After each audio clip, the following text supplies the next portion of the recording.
Masechet Sota, Daf Chafret, et nous commençons à la dernière ligne Daf Chavzayin Amud Bet au début de la Gemara. Donc la Gemara reprend ce que nous avons vu dans la Mishnah. La Mishnah nous a dit que de la même manière que les eaux que la femme va boire ont un effet, mais cette femme va en mourir. Cet effet n'est pas seulement sur la femme, Ota, mais aussi Oto, sur l'homme, sur lui. De qui il s'agit? Oto Leman. Il met les Baal. Si on explique que les eaux vont avoir un effet sur le mari, la Gemara, Baal Ma'avid, qu'est-ce que le mari a fait? Pourquoi les eaux vont avoir un effet sur lui? Peut-être qu'on peut expliquer que dans le cas où le mari a lui aussi une faute, c'est-à-dire comme nous l'avons vu, si le mari a eu une relation avec sa femme après que sa femme se soit isolée, et que dans ce cas-là, Batkelemaya, les eaux vont avoir un effet sur le mari, lui aussi va être puni, puisque sa femme lui était interdite et il a une relation avec elle, donc il va être puni. Ça c'est impossible, pourquoi? Kidbe avon bedide, mi Batkelamaya ledida, puisque si le mari a une relation avec sa femme après que sa femme se soit isolée, donc elle lui était interdite, les eaux ne vont plus avoir d'effet sur la femme. Donc ne vont plus avoir d'effet sur la femme elle-même, donc à plus forte raison sur l'homme aussi, comme nous l'avons étudié. Vatania, nous avons une braïta, venika ish me'avon, veisha itisaït avona, le pasuk dit l'homme sera lavé donc de toute faute et la femme portera son péché. C'est lorsque bisman shaish menuka me'avon, c'est-à-dire lorsque l'homme lui est innocent et il n'a pas de faute, il n'a pas transgressé avec sa femme après qu'elle se soit isolée, à ce moment-là, maim botkim et tishto, les eaux vont avoir un effet sur sa femme. Mais en aish menuka me'avon, maim botkim et tishto. Si le mari n'est pas innocent, n'est pas propre de toute faute, c'est-à-dire si le mari ensuite a une relation avec sa femme et a transgressé l'interdiction de la Torah, à ce moment-là, les eaux n'ont plus d'effet sur sa femme. Donc si c'est ainsi, on ne peut pas expliquer que les eaux vont avoir un effet sur le mari, puisque si le mari a fauté, il n'y a d'effet sur personne, s'il n'a pas fauté, il n'y a pas de raison que lui subisse les effets de cette eau. Ve'ela le boel, donc nous dit la Gemara, c'est pour le boel, c'est-à-dire pour l'homme avec qui elle a fauté. Lui aussi va être puni lorsque la femme va boire cette préparation. Alors la Gemara demande l'itne, qu'il est katane sefa, pourquoi la Mishnah ne nous enseigne pas directement le boel comme c'est marqué juste après, Keshem Shasura la Baal, Kachasura la Boel. Donc pour le mari, on emploie le terme de Baal, pour le boel, on dit boel, l'homme avec qui elle a fauté. Donc au lieu de dire Oto, on devrait dire la Boel. L'itne, Kele Katane Sefa, Keshem Shasura la Baal, Kachasura la Boel, de même que c'est marqué Kachasura la Boel, on devrait dire Kar Amaim Bot Kimeta Boel. L'Agma répond l'Olam la Boel. En vérité, il s'agit effectivement du boel. Donc les eaux vont avoir un effet sur le boel, sur l'homme avec qui elle a fauté. Dans la Récha, pourquoi c'est marqué Oto? Aïdé tane Ota, tane Oto. Puisque dans la Récha, on parle Ota de la femme, les eaux vont avoir un effet sur la femme. On comprend que c'est Ota de la femme. Donc c'est marqué aussi Oto. C'est dans les mots Ota au féminin, Oto au masculin. Sefa, puisqu'on parle du mari, et des Tane Baal, Tane Boel, on parle aussi du Boel sous cette forme Baal et Boel, le mari ou l'homme avec qui elle a fauté. La Gemara continue, dans la Mishnah, nous avons vu chez Neymar ou Baou ou Baou. C'est-à-dire de la même manière que les eaux vont avoir un effet sur la femme, ils vont avoir un effet sur le Boel. Pourquoi? Parce que c'est marqué Ubaou ou Baou. Quelle est la dracha de Ubaou ou Baou? Comme nous l'avons déjà soulevé dans la Mishnah, Rashi nous avait déjà rapporté la question de la Gemara, Iba Eleu, est-ce que c'est Baou ou Baou? C'est-à-dire on est Doresh. La fois où la Torah nous dit Ubaou Amaim Ameharerim, mais la Torah aurait pu marquer Baou, la Torah a marqué Ubaou avec un Vav, peut-être que le Vav vient nous apprendre pas seulement la femme, mais aussi le Boel. Donc c'est du mot Ubaou, on est Doresh le Baou, et on est Doresh le Vav de Ubaou. Ou bien O, Ubaou, Ubaou Kama, puisque c'est marqué deux fois dans la Torah Ubaou, Ubaou, donc c'est de cette répétition qu'on est Doresh une fois pour la femme, une fois pour le Boel. Tashma l'Agmara va nous apporter une preuve. C'est marqué Shem Shasura la Baal, Kachasura la Boel. De la même manière que la femme est interdite au mari, elle est interdite au Boel, l'homme avec qui elle a fauté chez Neema, comme c'est marqué Nitmea Venitmea. Donc, nous avons vu dans les mots de Rabbi Akiva que Nitmea Venitmea, c'est le Vav qu'on est Doresh. Donc, puisque c'est le Vav qu'on est Doresh, la Torah aurait pu marquer Nitmea, la Torah a marqué Venitmea, donc Nitmea c'est pour le mari, Venitmea pour le Boel. Donc aussi, ou baou, c'est le vav qu'on est doresh. La Gemara dit non, va dain tibae, mais je me pose encore la question. Sur la sefa, ce qui est marqué nitmea ve nitmea, est-ce que c'est le vav que Rabbi Akiva est doresh? Est-ce que nitmea ve nitmea kamar ou nitmea ve nitmea kamar? C'est-à-dire, c'est vrai que le langage se répète, on dit nitmea ve nitmea ou im nitmea ve nitmea. C'est-à-dire, est-ce qu'on est doresh le fait que la Torah est marquée ve nitmea avec un vav, donc on est doresh comme c'était marqué nitmea et aussi le vav, ou bien on est doresh les deux psukim. Une fois la Torah dit im nitmea, et une fois la Torah dit ve nitmea. Et donc, nous avons deux psukim. La Torah dit ve'aita im nitmea. Donc nous avons deux psukim, une fois nitmea, une fois ve nitmea, ou bien c'est un seul pasuk et on est doresh le vav. De la même manière que nous avons eu la question sur Ubaou Baou, nous dit l'Agma, nous avons la question sur Rabbi Akiva. Mais l'Agma répond sur Rabbi Akiva, il n'y a pas de question. Midekatane Sefa, Tashma, Midekatane Sefa, puisque juste après Rabbi Akiva, on nous rapporte l'avis de Rebi. Rebi Omer, Shne parmi Bamrim Parasha, Venitmea, Venitmea. Rebi a dit, les deux fois où dans la Torah c'est marqué, Venitmea, donc les Parshim, le Rachaj dit la première fois, Nitmea, Venitmea, d'après Rebi. Rebi est Doresh, les deux psukim, c'est marqué donc deux fois, une fois nitmea, une fois venitmea, echad labal vechad leboel, donc un pasuk pour le mari, un autre pour l'homme avec qui elle a commis un adultère. Donc puisque Rabbi lui est doresh les deux fois où c'est marqué, Rabbi le dit explicitement, donc mechlad et Rabbi Akiva vave kadarish.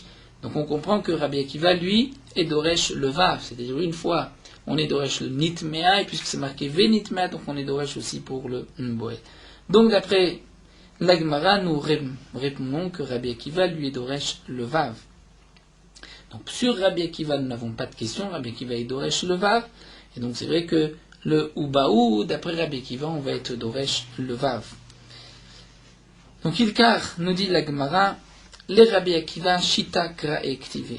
Donc lorsqu'on reprend tous les psukim, on se rend compte que d'après Rabbi Akiva, qui lui est doresh le vav, Rabbi n'est pas doresh le vav, Rabbi est doresh puisque la Torah deux fois venitmea, nitmea, venitmea. Donc d'après Rabbi Akiva, nous avons en vérité 6 psukim.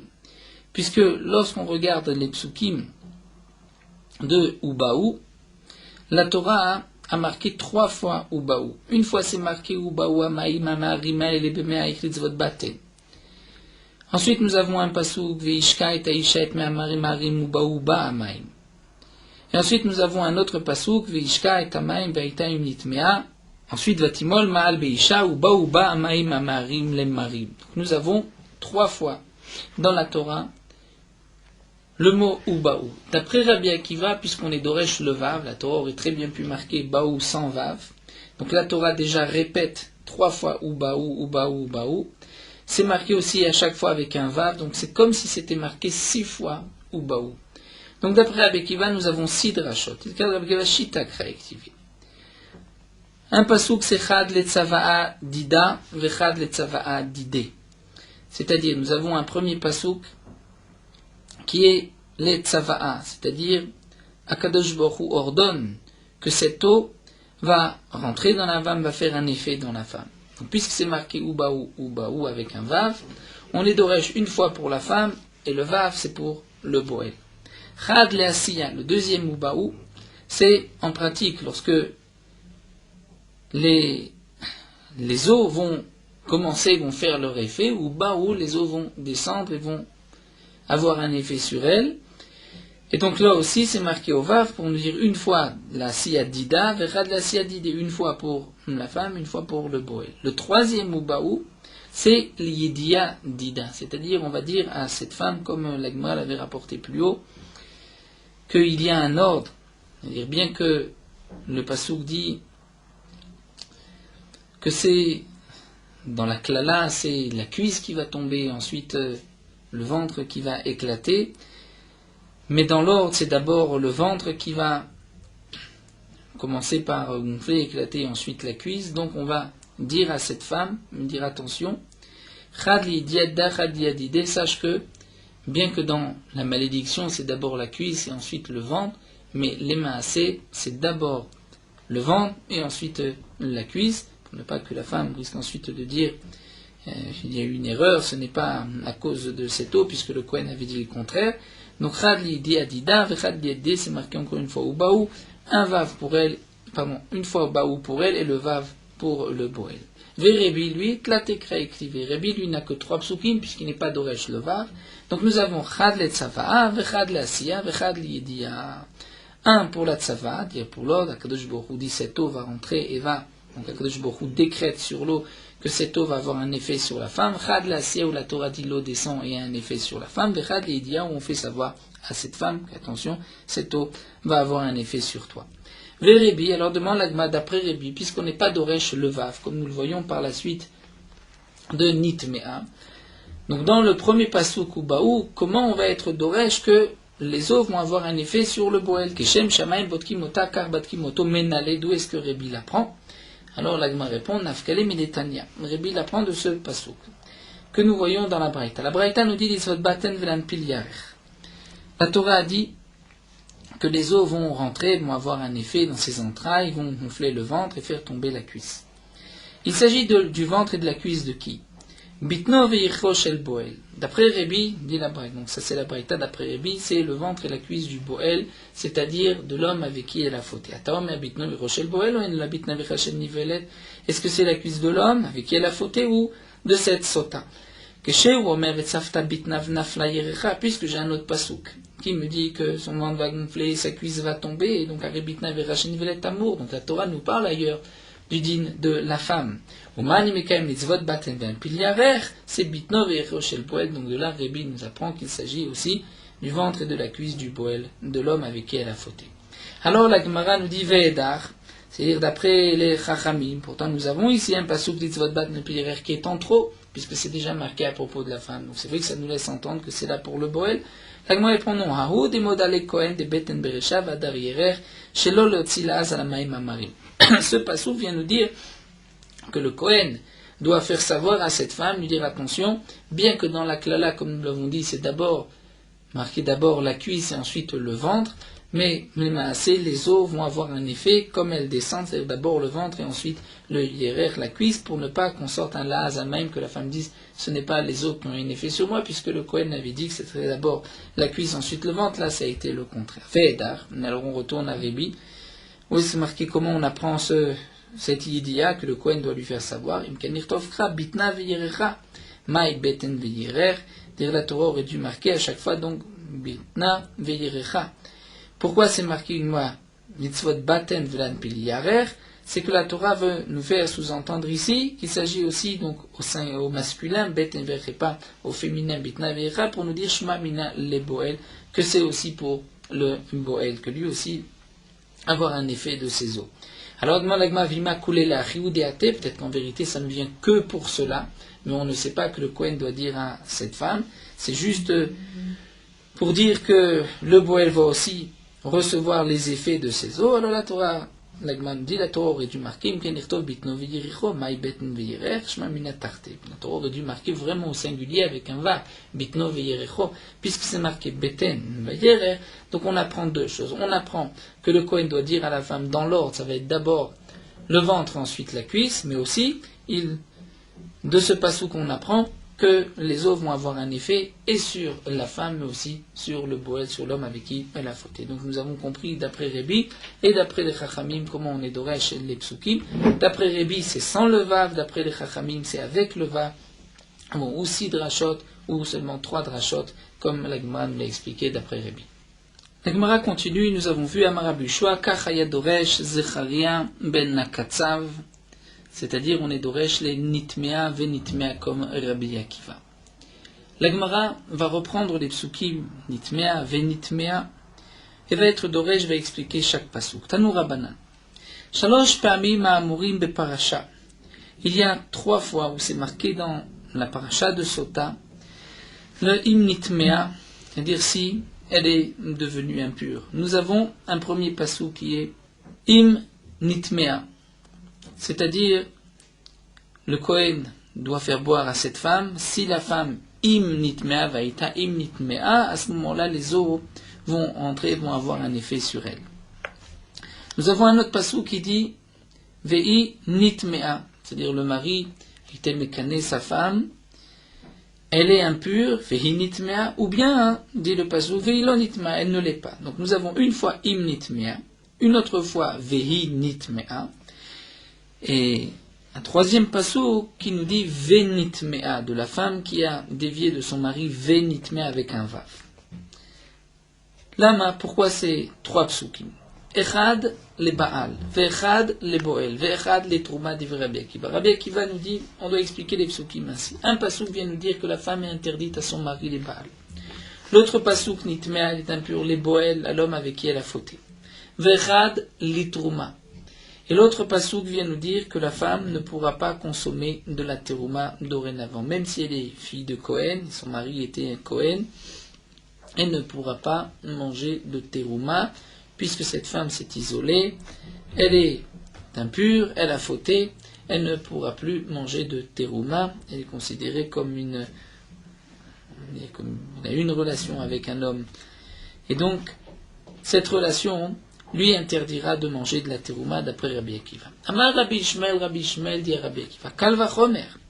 Nous avons un Kalva Chomer, nous n'avons pas besoin d'apprendre d'un pasouk que la femme qui a fauté est interdite à son mari, si c'est un Kohen. Nous allons voir d'abord le Kalva Chomer de Rabbi Ishmael. Uma grusha shemuteret le terouma. Si déjà une femme divorcée a le droit de manger de la terouma, c'est-à-dire la fille d'un Kohen qui était mariée à Israël, elle a divorcé de son mari, si elle n'a pas de descendance, elle n'a pas eu d'enfant avec ce Israël, elle retourne chez ses parents et elle peut manger de la terouma, bien qu'elle ne peut plus se marier avec un Kohen, puisque elle est divorcée. Donc si déjà la groucha l'a divorcée, qui a le droit de manger de la terouma si elle était fille Kohen, mais elle a l'interdiction d'épouser dorénavant un Kohen, asura lekeuna, zo, shasura bitrouma. Cette femme qui a été soupçonnée d'adultère, qui s'est isolée, qui a fauté, qui a l'interdiction de manger de la terouma, n'est-ce pas plus forte raison, nous dit shasura lekeuna, n'est-ce pas plus forte raison qu'elle a l'interdiction de manger qu'elle a l'interdiction de se marier avec un Kohen. C'est vrai qu'on ne comprend pas Rabbi Ishmael, puisque Rabbi Akiva ne nous a pas parlé de se marier avec un Kohen. Rabbi Akiva nous a dit, elle ne pourra pas manger de la terouma. Rabbi Ishmael vient dire, je n'ai pas besoin de pasouk pour me dire qu'elle est interdite à un Kohen. Mais la Gemara nous expliquera en vérité ce que pensait Rabbi Akiva et ce que rajoute Rabbi Ishmael. La suite de la Braïta, Matamud Lomar Vehi Nitma'a Vehi Lo Nitma. Une question sur le pasouk. La Torah nous dit, cet homme a soupçonné sa femme, il lui a fait un quinouille, elle s'est isolée, elle a fauté, ou bien elle n'a pas fauté.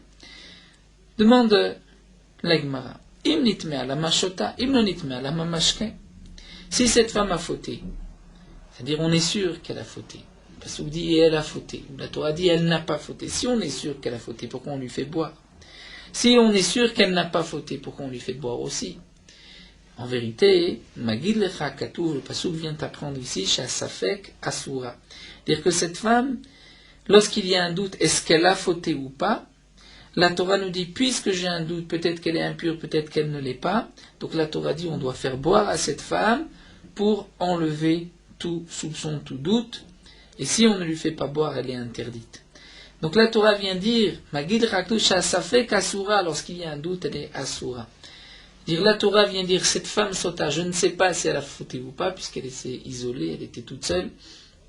Eh bien, la Torah nous dit tu dois lui faire boire. Parce que tant que tu ne lui fais pas boire, elle est interdite. Donc le safek, je suis marmire, je dis qu'elle a fauté, elle est interdite, tant qu'elle n'a pas bu, tant qu'il n'y a pas la preuve du contraire. Et mikan atadan les sheretz. Et donc de là, de la sota, nous allons déduire pour les autres impuretés, comme l'impureté d'un sheretz, d'un reptile mort. Lorsque j'ai un doute, si un homme a touché un reptile mort ou pas, est-ce qu'il est impur ou pas, on va prendre de la sota. On va dire, Uma sota, de la même manière que la sota. La Torah ne rend pas le shogeg kémézit. C'est-à-dire, si un homme a fauté sans faire exprès, chez nous rapporte dans le cas où un homme se trouvait avec sa femme et une femme mariée dans la maison, il pensait être avec sa femme, mais en fin de compte c'était avec la femme mariée. Cette femme, ce n'est pas donc n'a pas le statut de sota, elle n'est pas interdite à son mari, puisque c'était shogeg, ou bien ones kiratson, si la femme a été violée, puisque la Torah dit elle n'a pas été violée, donc si elle avait été violée, elle n'est pas interdite à son mari. Donc on voit que la sota, de cette manière, c'est moins chamour que le sheret, puisque c'est la phrase si c'est volontaire, s'il y a Mézid ou Ratson, et pas lorsque c'est sans faire exprès ou par honnête, et malgré tout, à Saba, ça fait Kevadaï. La Torah dit, lorsqu'il y a un doute, est-ce qu'elle est Sota ou pas, c'est Kevadaï. C'est comme si c'est sûr qu'elle a fauté. Est-ce qu'il y a un doute, pardon, est-ce qu'elle a fauté ou pas? On dit c'est sûr qu'elle a fauté, tant qu'elle n'a pas bu, elle est interdite. Alors, Sheret, Shasaba, Shom, Kemezid, Vones, Kiratson, le Sheret, c'est un reptile mort. Si on l'a touché sans faire exprès, ou si on l'a touché malgré nous, par un cas de honnête, on est impur. Donc, Enodin, Shasebo, ça fait Kevadaï, n'est-ce pas plus forte raison que lorsqu'on a un doute, eh bien, c'est comme si on est sûr, et donc de là on apprend le din que lorsque nous avons un doute, ça fait que Touma c'est tamé. Seulement, mimakom chez Bata, tu vas apprendre pour le sheretz de l'endroit d'où tu viens, c'est-à-dire de la sota. Ma sota reshuta yachid, af sheretz reshuta yachid. De la même manière que pour la sota. C'est reshuta yachid, c'est-à-dire la sota, elle s'est isolée dans un endroit où elle était toute seule, isolée, c'est un domaine privé. Af sheretz reshuta yachid, le sheretz aussi, quand est-ce qu'on va dire que lorsqu'il y a un doute, c'est tamé, c'est lorsqu'on est bereshuta yachid, dans un endroit fermé, dans un endroit où il n'y a pas beaucoup de monde. La maladie en général, c'est maximum 2 personnes. Uma sota davar sheish bodat lishol. De la manière que la sota c'est sheish bodat lishol, c'est-à-dire on peut demander à la femme peut répondre est-ce qu'elle a fauté ou pas. Elle pourrait répondre, elle sait si elle a fauté ou pas. Af sheretz davar sheish bodat lishol. De même pour le sheretz, quand est-ce que lorsqu'il y a un safek qu'on dit tamé, c'est lorsqu'il y a da'at lishol, c'est-à-dire lorsque yesh bodat lishol, c'est-à-dire on sait, on peut poser la question, c'est-à-dire s'il y a un homme qui, chez des tarotes, et qui a eu un doute, donc là, misafek, lorsqu'on est dans les Reshut Hayachid, on va être tamé. Mais si c'est un endroit où il n'y a personne, c'est-à-dire on a un doute alors que personne n'était présent, il n'y a pas d'homme qui touchait ni le sheretz ou ni l'aliment, la chose qui deviendra impure, là on ne dira pas safek tamé. Umikanamo, et donc de là on a dit, davar sheish bodat lishol, lorsqu'il y a quelque chose où yesh bodat lishol, c'est-à-dire lorsque dans le doute, il y a un homme, on peut lui demander est-ce que tu as touché ou pas, ou les tarot qu'un homme avait dans les mains, est-ce qu'il les a fait toucher ou pas. Là on dira, Birshut Hayachid, si on est dans un domaine privé, qu'il y a un doute, est-ce que c'est tamé ou pas, sfekot tamé, c'est tamé comme la sota. Birshut Harabim, sfekotos, dans un domaine privé, ça c'est tamé, mais dans un domaine public c'est tahor. C'est ce que nous connaissons, le klal, que ça fait que Touma Birshut Hayachid, c'est tamé, Birshut Harabim, c'est tahor, on apprend de la sota. Lorsqu'il n'y a pas de da'at lishol, et il n'y avait pas d'homme qui était occupé, ici le safek est né tout seul, si on peut dire, la ben b'shtachid, ben b'shtarabim sfekot ta'or, lorsqu'il y a un doute, c'est ta'or. Donc revenons maintenant à la Braïta, nous avons vu que initma'a ilonitma'a, c'est pour nous apprendre que safek tamé tant qu'elle n'a pas bu. Revenons à Rabbi Akiva et Rabbi Shmuel. Rabbi Akiva a dit, puisque c'est marqué 3 fois, initma'a, nitma'a, venitma'a, un passouk pour nous dire qu'elle est interdite à son mari, l'autre qu'elle est interdite au boel, l'homme avec qui elle a fauté, et l'autre, un autre passouk pour nous dire que dorénavant elle ne pourra plus manger de terouma, même si elle était Kohen. Rabbi Ishmael dit, mais je n'ai pas besoin de passouk pour la keuna, pour dire qu'elle est interdite au Kohen. La Gemara s'étonne vers Rabbi Ishmael, Rabbi Akiva terouma, ou me'ader le yukeuna. Rabbi Akiva nous parle de terouma, qu'elle ne peut plus manger de terouma, et Rabbi Ishmael vient répondre, mais pour la keuna, pour dire qu'elle est interdite au Kohen, je n'ai pas besoin de passouk. Rabbi Akiva ne parlait pas de keuna. Vetou, de plus, c'est vrai qu'on peut se poser la question de Rabbi Akiva keuna menale, d'après Rabbi Akiva, d'où est-ce qu'on sait que cette femme qui s'est isolée est dorénavant interdite au Kohen. Veri tema keuna lotzrichekra. Si tu dis que pour Rabbi Akiva, je n'ai pas besoin de passouk pour dire qu'elle est interdite à un Kohen, puisque la Torah considère, Sharia Sabasafek Zona Kezona, la Torah considère cette femme, j'ai un doute, est-ce qu'elle a fauté? Si elle a fauté, elle a un statut de Zona. Et la Zona est interdite au Kohen. Zona, pour situer, mais dans le sens de Passouk, Zona, c'est une femme qui a une relation interdite, elle est interdite au Kohen. Donc la Torah nous dit, même lorsque j'ai un doute, c'est comme si elle est Zona, donc elle est interdite au Kohen. Donc si tu veux dire que pour être interdite au Kohen, je n'ai pas besoin de pasouk, parce que comme la Torah rend la sota safek zona kevada zona, elle est interdite à son mari, donc c'est sûr que par rapport au Kohen, elle est aussi interdite. Si c'est ainsi, alors terouma name, d'après avec Ivaloti Baikra, je n'ai pas besoin de pasouk shaga saba safek zona kezona, puisque comme nous l'avons dit, safek zona kezona, et la femme qui a fauté, comme on l'apprend des psukim, Rashi nous rapporte Kitié leishzar, c'est-à-dire lorsqu'elle va être un homme étranger, c'est-à-dire un homme qui lui est étranger, elle transgresse, la Torah dit Ibetuma takodashim, le Torah ne pourra plus manger de terouma. Donc si tu dis que d'après Rabbi Akiva, je n'ai pas besoin de pasouk pour dire qu'elle est interdite au Kohen, je n'ai pas besoin non plus de pasouk pour dire qu'elle a l'interdiction de manger la terouma.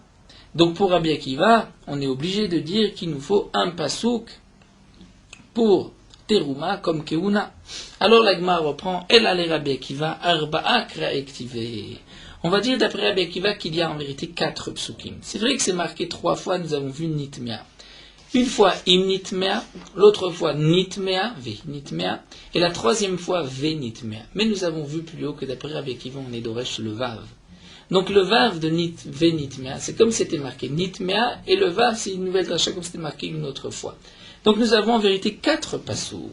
Et là, le Rabbi Akiva arba kra'ektive. Chad le baal un pasouk pour dire que elle est interdite à son mari. Chad le boel un pasouk pour dire qu'elle est interdite à l'homme avec qui elle a fauté. Chad le keuna un pasouk pour dire qu'elle est interdite au Kohen.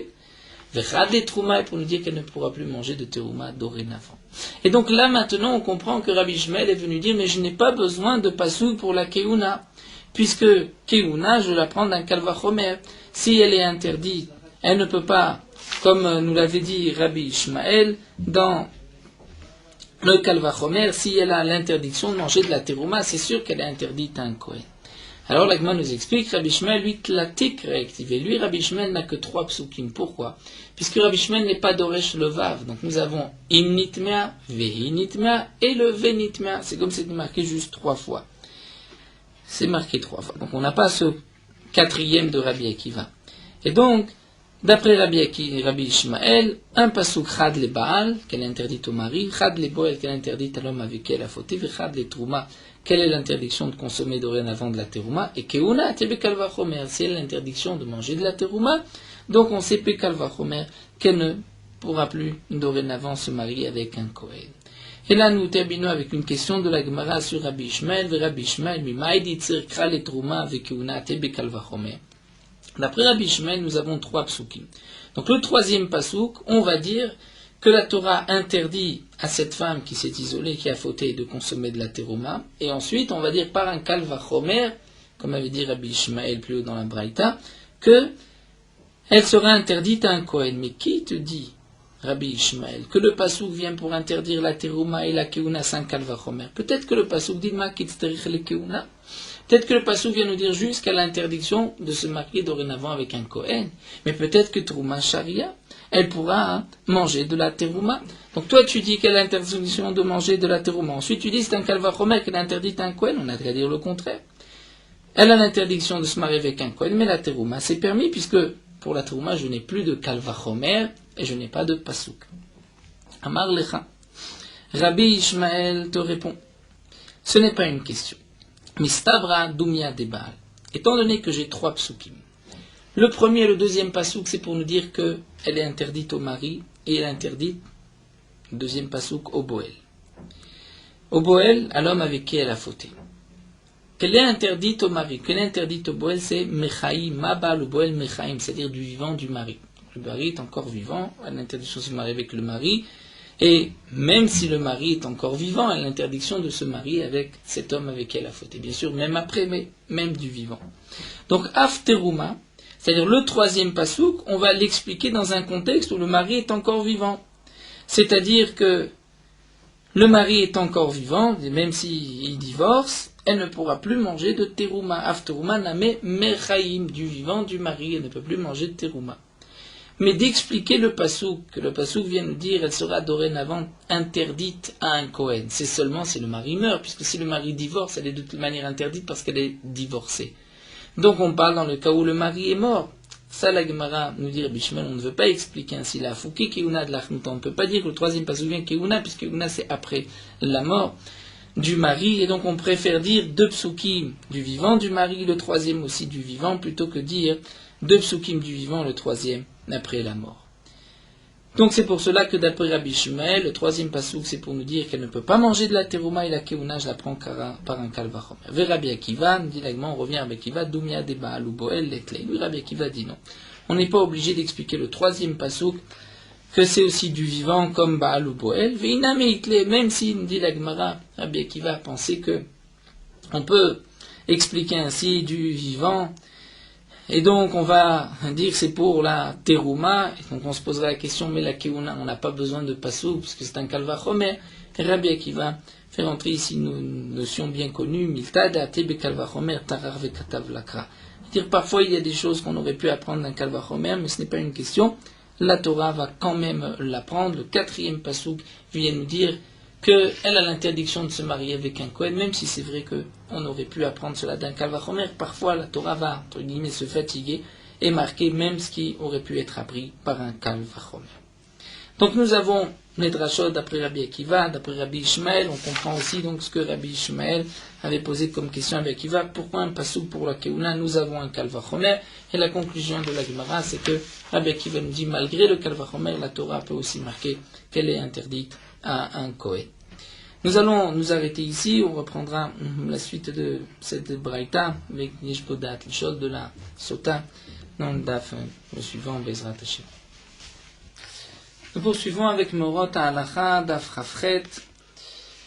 Dans les 3 parashiotes du Kriyat Shema, on doit se concentrer et comprendre ce que l'on dit. Mais l'essentiel de la Kavana, c'est pour le Shema Israël. Si un homme a dit ce pasouk et n'a pas pensé à ce qu'il dit, il ne s'est pas acquitté de son obligation, il doit répéter le Kriyat Shema avec Kavana. Donc la première phrase, le premier pasouk, puisque c'est l'essentiel de Kabbalat Ol Malchut Shamaim, mais aussi le Baruch Shem Kevod Malchuto l'Olam Vaïd, il faudra le reprendre avec la Kavana en pensant ce que l'on dit, ce que l'on sort de sa bouche. Nous verrons comment on peut reprendre, puisque nous avons l'interdiction de répéter 2 fois Shema Israël. Même dans le cas où on a eu la Kavana de s'acquitter de la mitzvah, avant de lire le Kriyat Shema, mais si au moment de la lecture de ces psukim, on pensait à d'autres choses, on n'a pas pensé à la traduction des mots, on ne s'est pas acquitté de son obligation, puisque l'obligation c'est de prendre sur soi Ol Malchut Shamaim, la royauté, l'unité d'Akadosh Baruch Hu, et ça, il faut y penser. Si au moment du pasouk de Shema Israël, on a pensé à la Kavana, mais après au moment de Ve'ahavta, ou la suite, on avait la tête ailleurs, et on n'a pas eu la Kavana de ce que l'on dit, Bedi Avad, on s'est acquitté de son obligation.